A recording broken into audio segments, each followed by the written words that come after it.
Hello everybody, my name is Katie and today's video is going to be on a topic that I should have done like forever ago, and it's going to be my favorite books from 2020. I have 10 because it's a good even number and I thought that it would be a good like place. A lot of these are actually from the same series, so there's that.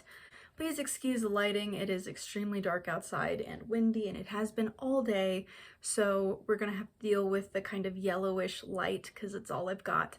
I also, because I was at school literally all year last year, I didn't go home after spring break. I went back to school and I did not go home again, so I don't have any of these books except for the like 3 of them. I own 3. The rest of them are just gonna have to be pictures. I apologize. These are also not in any particular order.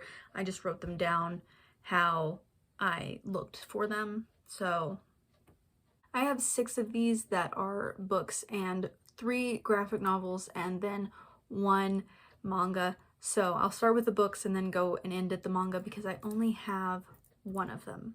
I don't know why I'm holding this pencil. The first one in this list is going to be the first 4 books in the Fazbear Frights series, which is the new FNaF series, basically. FNaF is one of my favorite gaming franchises. I've never actually played the games, but I love watching people play them, and I genuinely really enjoy like the lore and the theories and stuff like that. I may not have liked the original FNaF series, the 4th Closet or whatever, but this one, Fazbear Frights, I enjoy immensely. So technically there were 6 books that came out last year, but I did not like the 5th one, so and I didn't read the 6th one until not that long ago, so we're only including the first 4. So Fazbear Frights, the whole series is written by 5 different people. So you've got Scott Cawthon, the original creator, Ellie Cooper, Andrea Wagner, Carly Ann West, and Kelly Para. I listened to the audiobooks, and all the books are read to you by Suzanne Elise Freeman, who's a wonderful narrator, by the way. The first book, Into the Pit, I gave 4 stars. The second book, Fetch, I gave 3 stars. The third book, 1:35 a.m., I gave 3 stars. And book 4, Step Closer, I gave 4 stars. So while none of these are 5-star books, I still really, really loved them.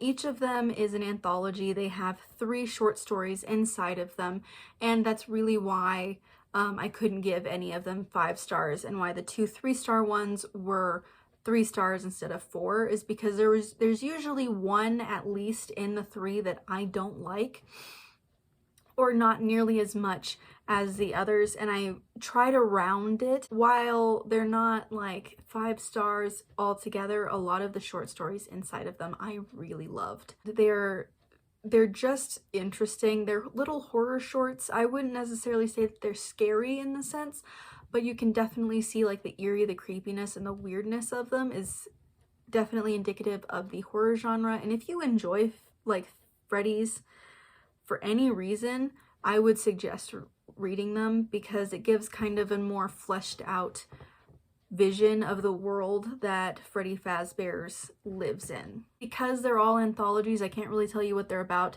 It's literally just about a bunch of random characters, and all of the things somehow relate back to animatronics or Freddy Fazbear's. My second book in this list is going to be The Invisible Life of Addie LaRue by V.E. Schwab, read by Julia Whelan, because again, I listened to it on audio and I gave this one 5 stars. I loved it. Is it my favorite V.E. Schwab book? No, but it is still a wonderful book. It's one of those things that's like, it's not 100% to my taste. It's still a 5-star book, easily. The way it's written, the story, the plot, perfect. And it's not specifically my taste. My taste is much more high fantasy. This one is much more paranormal fantasy, and it's wonderfully, wonderfully written. It is about a woman named Addie LaRue who made a deal with something, and now no one can remember her if they look away from her. So she's now immortal. She can live her life forever, basically. She's born in France, and it takes place in New York, I think. And it is about her life and kind of running away from this, not even really running away, but having this desire to beat this weird demon creature thing that she made a deal with. And it is basically the perfect story for V.E. Schwab to write, which is why it is as good as it is, I believe. And why I loved it so much is because it is quintessentially her writing and just the perfect thing for her.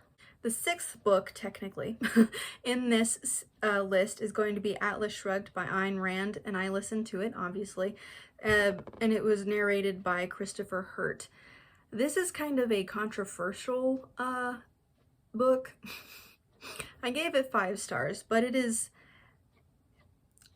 I liked it for the intrigue factor and for how fascinating I found the concepts. Do I agree with the overall, like, moral? No, absolutely not. It is an objectivist Bible, basically. Like, free capitalism, work unions are ruining the world, they're crashing the economy, rich people are the only reason that our economy works, the government trying to mandate anything is terrible, which to an extent makes sense because Ayn Rand came from communist Russia. So I understand where she's coming from. However, it is extremely anti-charity and anti-union and anti-poor people, but it is fascinating to see somebody else's point of view and how they would see the world running without this or that. Like, I have so many things that I could say about this book. I gave this book 5 out of 5 stars easily, and until I read another thing, this was my favorite book of the year. Hello, editing Katie here. Don't mind my face. I just put moisturizer on. I did not tell you what Atlas Shrugged was about. It is about a woman named Dagny who runs a transcontinental railway that is the last one running because all of the others have gone bankrupt because of the unions and the government taking money and keeping people from being able to capitalize on anything, basically. It's also about how all these millionaires and billionaires are just disappearing and how she believes that they are giving up on everything and how she refuses to do so. So it is about her and her resilience, so to speak, on seeing the world kind of crumble around her. It is a dystopian written in the 1950s. So, yeah. So this brings us to the graphic novels and manga. My favorite manga I'm going to do first just because the graphic novels were actually the favorite thing that I read this year, and I think that I should leave that for last. So my favorite manga that I read was Fruits Baskets Volume 1. I did read Volume 2 as well, but I just really, really loved Volume 1. It's written by Natsuki Takaya, and I gave it 4 stars. It was not 5 stars, but it was 4 stars. But the nostalgia of reading the first volume and remembering the old anime from I think 2006 or so that I watched in junior high was just too much to ignore. I loved it. Toru is adorable. She's so sweet. The story is about Toru. She is a girl whose mother died and she was living in her granddad's or uncle's home, but it was being remodeled and so everyone needed to leave. She didn't have anywhere to stay, so she ended up just living in a tent in the middle of nowhere that actually ended up being a classmate's property. And so her classmate and his family decide to keep her, and instead of her paying rent, she just cooks for them and keeps the house clean because they're all a bunch of men who don't know how to do anything correctly. It isn't like a harem manga or anything like that. It's not like everybody has a crush on her and everybody's trying to get with her type of thing. That's not what it's about. It is a huge found family, just adorable mess, and I love it so much. It is a fantastic starting manga if you are interested in a shoujo paranormal fantasy surrounded by the Chinese zodiac It is perfect. Okay, and now we get to the literal only books that I own from this list. These books also happened to be my literal favorite books of the year. These are the graphic novels. I was not expecting to love these as much as I did, and they are the first 3 volumes in Lock and Key by Joe Hill and Gabriel Rodriguez. We have Welcome to Lovecraft, Mind Games, and Crown of Shadows. I gave Welcome to Lovecraft 4 stars, Head Games 4 stars, and Crown of Shadows 5 stars. This one, by far out of the 3, was my favorite. But just in total, amazing. The reason I was not expecting to love this series as much as I did was because, generally speaking, the art is not something that I would usually really love. It's more comic booky. It's not quite as... If you watch my video on the graphic novels that I would recommend for beginners, it's not as individual as the art styles in those. It is much more comic booky, much more like old school graphic novel, and I don't usually like that kind of art, but for this story it works perfectly. I mean perfectly. This is definitely like a M-rated, though. I would not recommend this for anyone under the age of, at the very least, 16.